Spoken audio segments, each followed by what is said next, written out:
Attention mga senior citizen, ang Universal Social Pension ay aprobado na ng House Panel. So ano ibig sabihin nito? May SS ka man o GSIS, kasali ka dito. At bibigay ko rin sa inyo ang latest update ng Centenarian Payout. Magandang balita ito sa ating mga senior citizen. Matagal na itong inaasam-asam ng ating mga nakatatanda at ngayon ay nakikita na ang pag-asa.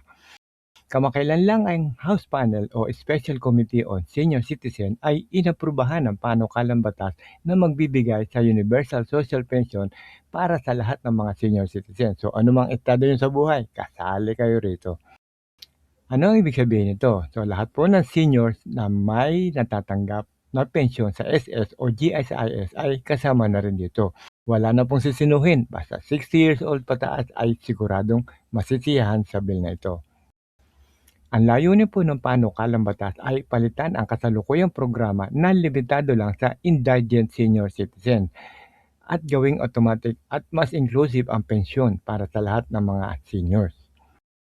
Sa sistema ngayon, tanging mga indigent senior citizens lamang ang nakakatanggap ng social pension at sila yung mga 60 years old pataas, mahina o walang kita, walang regular na pensyon mula sa SS o sa GSIS. Sa bagong bill na ito, kasama na rin dito ang pagpapalawig ng mga senior citizens. Ito yung mga inclusions, mga benefits, mandatory discount, VAT exemption at health services. At iba pang mga essential services para sa mga seniors. So ano na ang mangyayari dito dahil na-approve na sa House? May iba't ibang bersyon ng Universal Social Pension Bills na inihain at naglalayong amyendahan at palawigin ang existing law. Yan po yung RA 7432 at iba pang mga related laws. So lahat ng mga bills na naihain noon ay pagsasama-samahin na sa bagong bill na ito. Di ba maganda? So ganap na ba itong batas?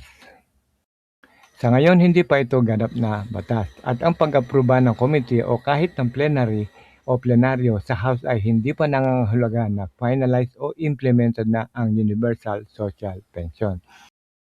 Dati na ring may House Bill na naaprubahan sa third reading noong 19th Congress yan kung matatandaan nyo, na nagrally pa noon ng mga seniors para lang ihabol sa 19th Congress. Pero hindi rin na finalized bago matapos ang session. Ang panukala ay kasalukuyan ng nasa legislative process. Tumatakbo na po yan ongoing. At kailangan maaprubahan din ng Senate at mapirmahan ng Pangulo bago ito maging ganap na batas. Ang mahalaga ay umuusad na at nagkaroon na ulit ng pag-asa ang ating mga seniors na maaprubahan. Dito lang lalo na sa madaling panahon. Malaking tulong po ito sa lahat ng mga senior citizens at ito po ay isang karapatan at hindi po ito limos. Para sa atin po yan. Susubaybayan po natin ang mga susunod na pagdinig at mag-update para ma-update ko po kayo kaagad. So, ano na ang balita sa NCSC o ano ang latest news?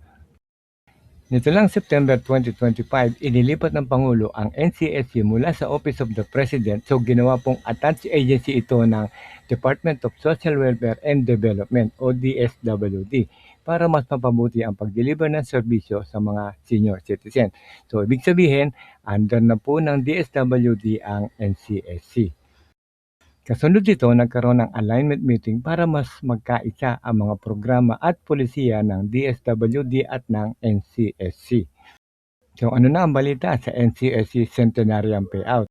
Ito marami nag-aantay sa update na ito. So nito lang December 2025, nag-payout po take note nag-payout ang NCSC sa 187 milestone age kasama ang centenarian at sila ay nakatanggap na ng cash gift. So sila po yung umabot sa milestone age na 80, 85, 90 at 95 na makakatanggap ng tigka 10,000 pesos. Ang umabot naman sa 100 years old, take note, makakatanggap ng 100,000 na tumataginting. Oops, teka, marami ang napataas ng kilay sa inyo dahil bakit nga ba ang iba ay hanggang ngayon ay wala pa ding payout? So, wag po kayong mabahala dahil ang mother ko rin po ay kasali sa waiting list. Since June pa po kami nag-file at may nauna pa rin po sa kanya na nasa waiting list. Ayon naman po sa OSCA ang nagbabalita kung kailan ang release ng NCSC payout, ito raw ay December o kaya ay early January. Pangako naman po yan ng NCSC na tuloy na ang payout. Medyo delay lang po talaga at rest assured na lahat ng nasa waiting list ay mabibigyan. So manalig lang po tayo dahil anytime, bigla na lang may tatawag sa inyo at andyan na, payout na.